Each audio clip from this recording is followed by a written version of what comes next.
നമസ്കാരം ഡോക്ടർ. നമസ്കാരം. കടുത്ത ചൂടാണ് പുറത്ത്, എന്ന് വെച്ചാൽ പുറത്തേക്ക് ഇറങ്ങാൻ പറ്റാത്ത തരത്തിലുള്ള ചൂട്. അപ്പോൾ ഒരുപാട് സംശയങ്ങൾ ആളുകളിലേക്ക് വരുന്നൊരു സമയമാണ്.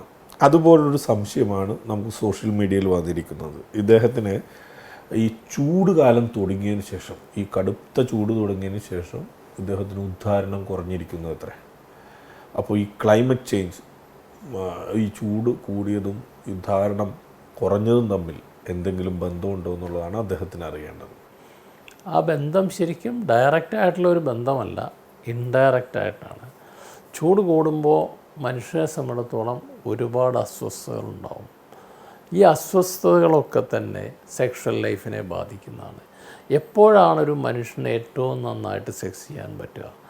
ആ വ്യക്തി ശാരീരികമായും മാനസികമായും കുടുംബപരമായിട്ട് അല്ലെങ്കിൽ സാമൂഹ്യപരമായിട്ട് എല്ലാ അവസ്ഥയിലും സന്തോഷത്തിൻ്റെ ഒരു നിർവൃതിയിൽ എത്തി നിൽക്കുന്ന ഒരു സമയത്താണ് ഏറ്റവും നല്ല സെക്ഷൽ പെർഫോമൻസ് ഉണ്ടാവുക. ഇപ്പോൾ ഈ കടുത്ത ചൂടുള്ള ഒരു സമയത്ത് പലതരം പ്രശ്നങ്ങളുണ്ട്. ഒന്ന്, ആൾക്കാരുടെ ബോഡിയിൽ നിന്നുള്ള ജലാംശം മുഴുവൻ കടുത്ത ചൂടിൽ നഷ്ടപ്പെട്ടുകൊണ്ടിരിക്കുകയാണ്. അപ്പോൾ ഡീഹൈഡ്രേഷൻ സംഭവിക്കുന്നുണ്ട്. ഈ ഡീഹൈഡ്രേഷൻ സംഭവിക്കുന്നതുകൊണ്ട് മൂത്രത്തിൻ്റെ അളവ് കുറയുന്നുണ്ട്. അപ്പോൾ യൂറിനറി ഇൻഫെക്ഷൻസ്, സ്റ്റോൺ ഡിസീസ്, ഇങ്ങനെയുള്ള കാര്യങ്ങൾ ധാരാളമായിട്ടുണ്ടായി വരാനുള്ള സാധ്യത കൂടുതലാണ്. ഇതൊക്കെ തന്നെ ഇത്തരം അസ്വസ്ഥതകൾ, മൂത്രം ഒഴിക്കുമ്പോൾ നീറ്റലുണ്ടാവാം, അല്ലെങ്കിൽ ഒരു ചുടിയിൽ ഉണ്ടാവുമെന്ന് പറയും, വേദന ഉണ്ടാവും, പൊള്ളുന്ന അനുഭവം ഉണ്ടാവും. ഇതൊക്കെ തന്നെ സെക്സ് ലൈഫിനെയും ബാധിക്കുന്ന കാര്യങ്ങളാണ് ഇൻഡയറക്റ്റ്ലി. ഇനി മറ്റൊന്ന്, നമ്മൾ ഒരു ദിവസം സെക്സ് ചെയ്യാം, ഭാര്യ അല്ലെങ്കിൽ ആരെങ്കിലും ഒരാൾ കുറച്ച് ഇൻട്രസ്റ്റ് എടുക്കുന്നു. ആ സമയത്ത് ഒരാളെ നമ്മൾ മുട്ടിക്കിടക്കുമ്പോൾ അല്ലെങ്കിൽ തൊടാൻ തന്നെ തുടങ്ങുമ്പോൾ ശരീരം മുഴുവൻ വിയർത്തൊലിച്ച് ഇങ്ങനെ വല്ലാത്തൊരവസ്ഥയിലാണ്. മാനസികമായിട്ട് അതിലൊരു സെക്സ് ചെയ്യാനോ ഒരാളെ കെട്ടിപ്പിടിക്കാനോ ചിലപ്പോൾ ഒരു ശരീരത്തിൽ തൊടാൻ പോലും അറപ്പ് തോന്നുന്ന ഒരവസ്ഥയുണ്ടാവും.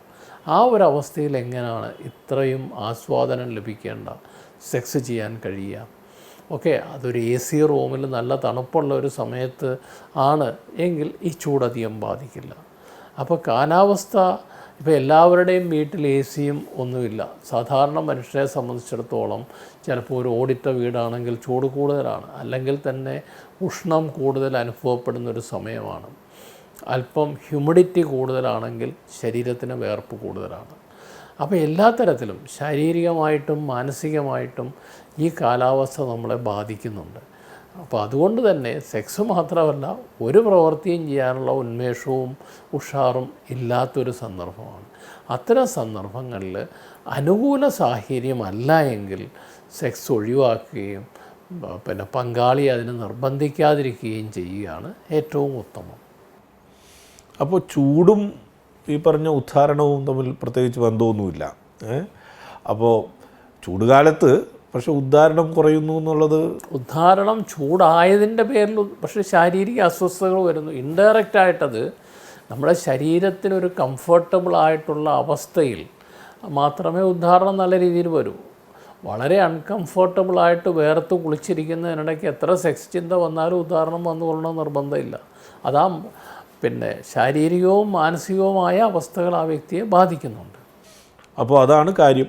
പുറത്തെ ചൂട് അതൊക്കെ ഉണ്ടാവും. അപ്പോൾ ആ ഒരു സമയത്ത് നല്ല മാനസികമായും ശാരീരികമായും നല്ല അവസ്ഥയാണെങ്കിൽ മാത്രം അതിലിടപെടുക, അല്ലെങ്കിൽ അത് ഒഴിവാക്കുക, അല്ലെങ്കിൽ പരാജയത്തിനുള്ള ചാൻസ് കൂടുതലാണ്. അത് പിന്നീടൊരു സൈക്കോജനിക് ഇറക്ടൈൽ ഡിസ്ഫങ്ഷനിലേക്ക് നയിക്കുകയും ചെയ്യാം. എന്തായാലും നല്ലൊരു ചോദ്യമായിരുന്നു. ഇത്തരത്തിൽ സംശയങ്ങൾ ധാരാളം നമ്മൾ പ്രതീക്ഷിക്കുന്നു. അത് ചോദിക്കാവുന്നതാണ് സോഷ്യൽ മീഡിയ ഹാൻഡിലുകളിലൂടെ. ഇത്തരം ഡോക്ടറോട് വിശദമായി ഇത്തരത്തിൽ ചോദിച്ച് മറുപടി നൽകുന്നതുമാണ്. മറ്റൊരു വിഷയവുമായി അടുത്ത എപ്പിസോഡിൽ കാണാം. നന്ദി, നമസ്കാരം.